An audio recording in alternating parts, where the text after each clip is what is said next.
इस क्लास में UP TET प्राथमिक स्तर का पेपर सॉल्व करेंगे। इसमें पर्यावरण अध्ययन के प्रश्नों को देखेंगे। 2013 में पर्यावरण अध्ययन के जो भी प्रश्न पूछे गए हैं यहाँ पर देखेंगे। कुल 30 प्रश्नों को देखेंगे क्योंकि पर्यावरण अध्ययन से कुल 30 प्रश्न पूछा जाता है। आप लोग सभी प्रश्न ध्यान से देखिए और सभी प्रश्नों का उत्तर बताने का प्रयास कीजिए। पहला प्रश्न आप सभी के सामने है, निम्नलिखित भारतीय राज्यों में से किस राज्य की कोई समुद्री सीमा नहीं है? ये सभी प्रश्न 2013 के हैं। 2013 के सभी प्रश्नों को यहाँ पर देखेंगे पर्यावरण अध्ययन के।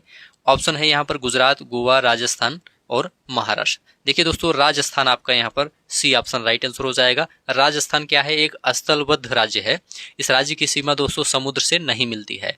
अन्य सभी की सीमा समुद्र से मिलती है, गुजरात, गोवा और महाराष्ट्र की।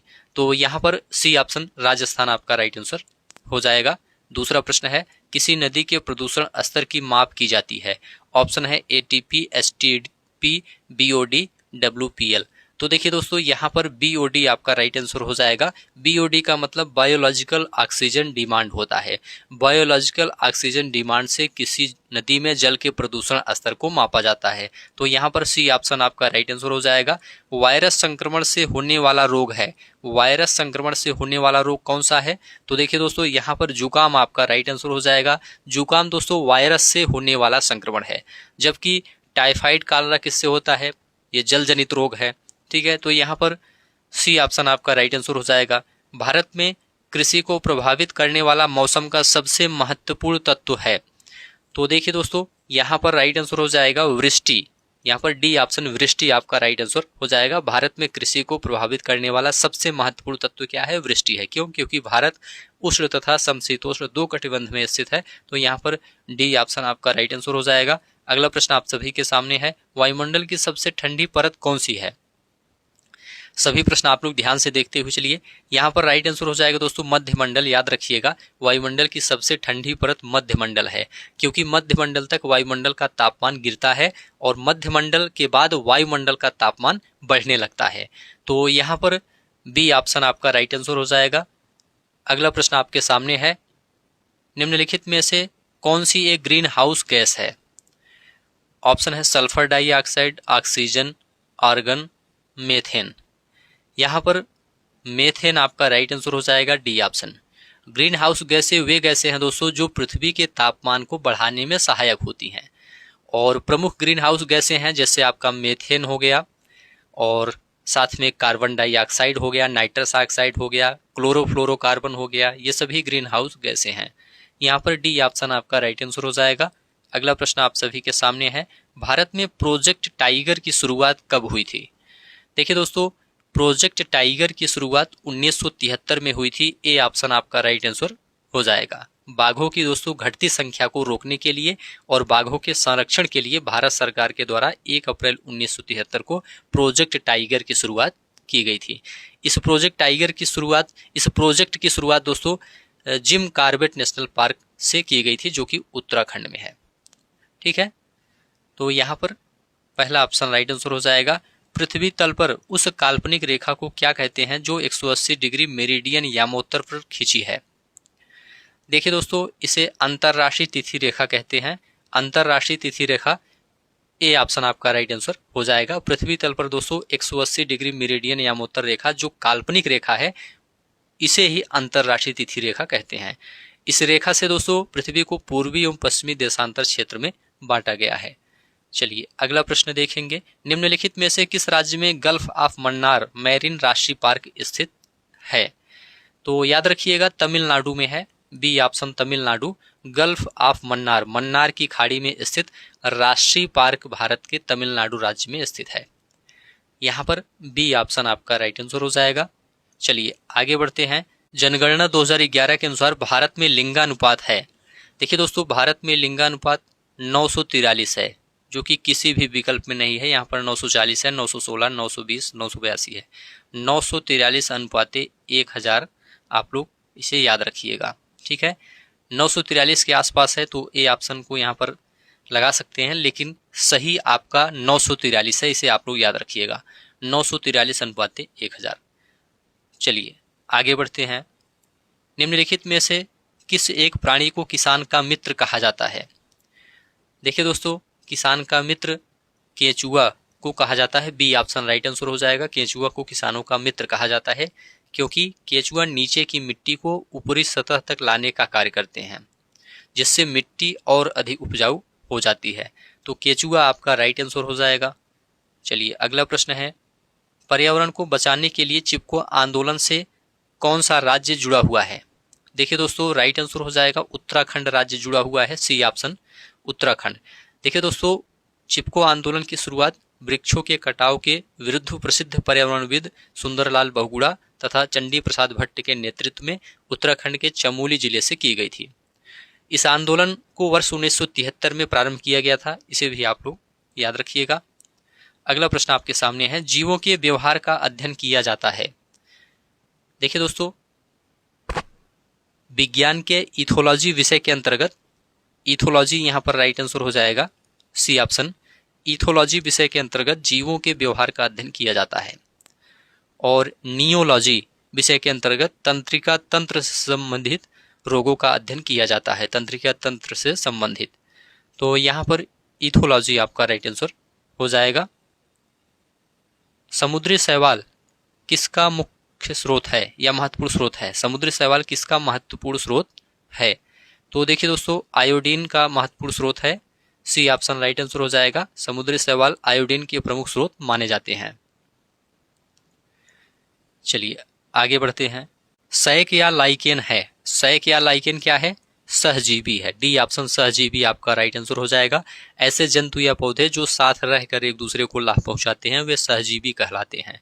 शैक प्रमुख सहजीवी है, इसे आप लोग याद रखिएगा, या इसे लाइकेन कहा जाता है। तो डी ऑप्शन राइट आंसर हो जाएगा। सीएनजी का ईंधन के रूप में किसमें इस्तेमाल होता है? देखिए दोस्तों, राइट आंसर हो जाएगा वाहनों एवं उद्योगों में। सीएनजी कंप्रेस्ड नेचुरल गैस का उपयोग वाहनों एवं उद्योगों में ईंधन के रूप में किया जाता है। तो डी ऑप्शन आपका राइट आंसर हो जाएगा। पर्यावरण जागरूकता का किसके द्वारा सृजन किया जा सकता है? आप लोग जल्दी से बताइए, पर्यावरण जागरूकता का किसके द्वारा सृजन किया जा सकता है? देखिए दोस्तों, राइट आंसर हो जाएगा क्षेत्रीय भ्रमण के द्वारा। यहाँ पर क्षेत्रीय भ्रमण, बी ऑप्शन राइट आंसर हो जाएगा। विद्यार्थियों में पर्यावरण जागरूकता का सृजन करने के लिए उनको क्षेत्रीय भ्रमण कराना चाहिए। चलिए अगला प्रश्न है, एलपीजी किसका संक्षिप्त रूप है? एलपीजी किसका संक्षिप्त रूप है? देखिए दोस्तों, यहाँ पर राइट आंसर हो जाएगा लिक्विफाइड पेट्रोलियम गैस। यहाँ पर सी ऑप्शन राइट आंसर हो जाएगा।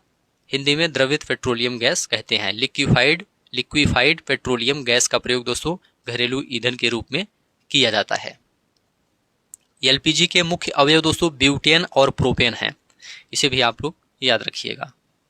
चलिए अगला प्रश्न है, पृथ्वी पर पहुंचने से पहले ओजोन परत किन कीड़ों को अवशोषित करती है?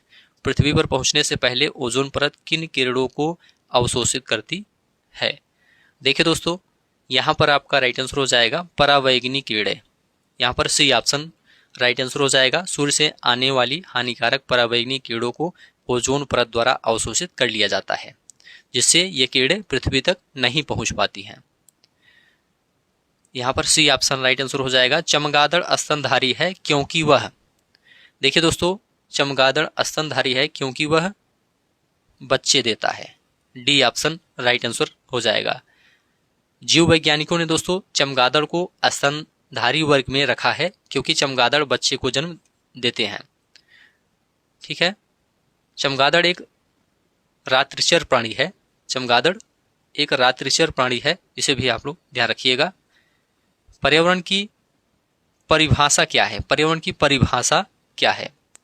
देखिए दोस्तों, राइट आंसर हो जाएगा अबायोटिक एवं बायोटिक घटक। पहला ऑप्शन राइट आंसर हो जाएगा।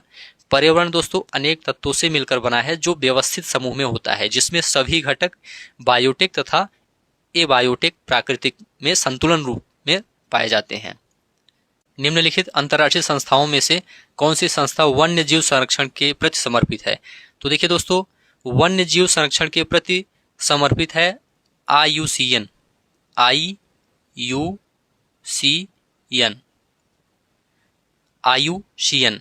International union for conservation of nature. यह दोस्तों वन्य जीव के संरक्षण के लिए स्थापित किया गया था, इसे आप लोग याद रखिएगा, अन्य सभी विकल्प गलत हैं।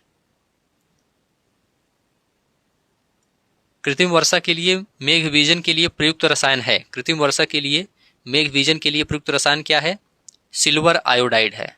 सिल्वर आयोडाइड, सी ऑप्शन आपका राइट आंसर हो जाएगा। सिल्वर आयोडाइड का प्रयोग कृत्रिम वर्षा कराने के लिए मेघ बीज के रूप में किया जाता है, तो सी ऑप्शन राइट आंसर हो जाएगा। बायोडीजल तैयार किया जाता है, बायोडीजल तैयार किया जाता है जेट्रोफा, जेट्रोफा से, बी ऑप्शन राइट आंसर हो जाएगा। बायोडीजल का निर्माण जेट्रोफा या और करकास, पोंगोमिया आदि के पौधों से होता है। और देश का पहला बायोडीजल संयंत्र काकीनाडा आंध्र प्रदेश में स्थापित किया गया था, इसे भी आप लोग याद रखिएगा। तो यहाँ पर जेट्रोफा आप लोग याद रखिएगा, बी ऑप्शन। विश्व ओजोन दिवस मनाया जाता है, विश्व ओजोन दिवस कब मनाया जाता है? 16 सितंबर याद रखिएगा, 16 सितंबर को विश्व ओजोन दिवस मनाया जाता है। यहाँ पर बी ऑप्शन आपका राइट आंसर हो जाएगा। सिल्वी कल्चर संबंधित है, सिल्वी कल्चर किससे संबंधित है? देखिए दोस्तों, यह वन एवं वन्य उत्पाद से संबंधित है, ए ऑप्शन राइट आंसर हो जाएगा। वन एवं वन्य उत्पाद, पहला ऑप्शन राइट आंसर हो जाएगा। निम्नलिखित में से किस जनपद में चंद्रप्रभा वन्यजीव अभयारण्य स्थित है? तो देखिए दोस्तों, यहाँ पर चंदौली आपका राइट आंसर हो जाएगा, बी ऑप्शन। चंदौली जिले में चंद्रप्रभा वन्यजीव अभयारण्य स्थित है। इसकी स्थापना 1957 में की गई थी, इसे भी आप लोग याद रखिएगा। निम्नलिखित में कौन द्वितीय श्रेणी का उपभोक्ता है? द्वितीय श्रेणी का उपभोक्ता है, देखिए दोस्तों, यहाँ पर सांप आपका राइट आंसर हो जाएगा, बी ऑप्शन। हाथी और बकरी ये प्रथम श्रेणी के उपभोक्ता हैं और सांप द्वितीय श्रेणी का उपभोक्ता है, जबकि शेर तृतीय श्रेणी का उपभोक्ता है। चलिए अगला प्रश्न है, झूम खेती होती है, झूम खेती होती है मेघालय में, याद रखिएगा, सी ऑप्शन मेघालय। झूम खेती पर्वतीय एवं पठारी क्षेत्रों पर की जाती है और यह अस्थायी कृषि पद्धति होती है, इसे आप लोग ध्यान रखिएगा। यह कृषि पूर्वोत्तर भारत में की जाती है, जैसे कि मेघालय, नागालैंड, मणिपुर आदि में की जाती है, इसे आप लोग ध्यान रखिएगा। सी ऑप्शन राइट आंसर हो जाएगा। शुष्क बर्फ किसका ठोस रूप है? देखिए दोस्तों, शुष्क बर्फ carbon dioxide, B option, carbon dioxide के ठोस रूप को कहते हैं, तो यहाँ पर बी ऑप्शन आपका राइट आंसर हो जाएगा। तो ठीक है दोस्तों, आज के इस क्लास को यहीं पर समाप्त करते हैं। 30 प्रश्नों में आपका कितना स्कोर सही हुआ है आप लोग जल्दी से कमेंट करके बताइए। ये सभी प्रश्न 2013 में पूछे गए थे। इस क्लास को यहीं पर समाप्त करते हैं। इस क्लास को देखने के लिए आप सभी का बहुत बहुत धन्यवाद।